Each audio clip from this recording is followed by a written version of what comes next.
বন্ধুরা, সিএএ নিয়ে একাধিক শর্ত দিল কেন্দ্র। যারা ভাবছিল যে সংশোধনীয় নাগরিকত্ব আইনের মাধ্যমে খুব সহজেই ভারতের নাগরিকত্ব পেয়ে যাবে, কিন্তু এবার সেগুড়ে বালি। কারণ এবার কেন্দ্রীয় সরকারের তরফ থেকে দেয়া হলো অনেকগুলো শর্ত। এই শর্তগুলো যদি ফুলফিল করতে পারে তবেই কিন্তু সে নাগরিকত্ব পাবে, আদারওয়াইজ কিন্তু সে নাগরিকত্ব কোনোদিনই পাবে না। তবে আজকে আমরা এটা নিয়ে আলোচনা করব যে কোন কোন শর্ত দেওয়া হলো এবং সেই শর্তগুলো কী কী, এবং সেইগুলো ফুলফিল করতে গেলে আপনার কী কী লাগবে। তবে অবশ্যই ভিডিওটি প্রথম থেকে লাস্ট পর্যন্ত দেখবেন। ভালো লাগলে একটা লাইক করবেন এবং বেশি বেশি করে শেয়ার করে সবাইকে জানিয়ে দেবেন। তো বন্ধুরা, জেনে নেওয়া যাক কেন্দ্রীয় সরকার সংশোধনীয় নাগরিকত্ব আইনের জন্য কী কী শর্ত দিল।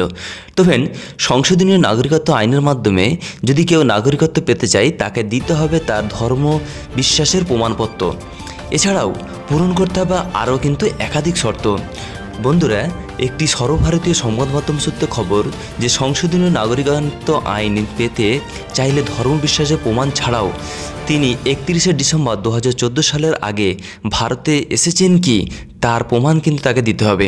তবে কেন্দ্রীয় স্বরাষ্ট্র মন্ত্রক নতুন আইনের এমনটাই খসড়া প্রস্তুত করেছেন। তাছাড়া মন্ত্রকের এক শীর্ষ অধিকারী এই সংবাদ মাধ্যমকে জানিয়েছেন, যারা নতুন আইনের অধীনে নাগরিকত্ব চান তাদের প্রমাণ করতে হবে যে তারা অমুসলিম ও 6 ধর্মের যে কোনো একটিতে বিশ্বাসী।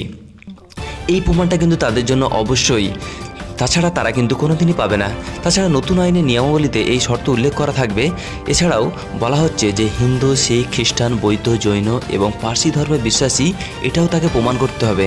এবং তাছাড়া তারা 31শে ডিসেম্বর 2014 সালের আগে ভারতে এসেছেন কিনা তারও প্রমাণ কিন্তু তাদেরকে দিতে হবে।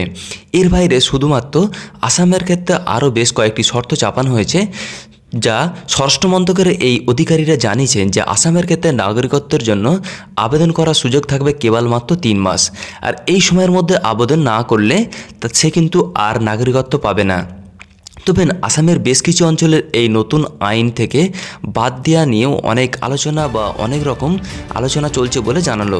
তবে দেশ জুড়ে সিএ বিরোধী প্রতিবাদে আন্দোলন যতই চলুক, কেন্দ্র যে তার সিদ্ধান্ত থেকে পিছু হাঁটবে না তা কিন্তু আর একবার প্রমাণ করে দিল কেন্দ্রীয় স্বরাষ্ট্রমন্ত্রী।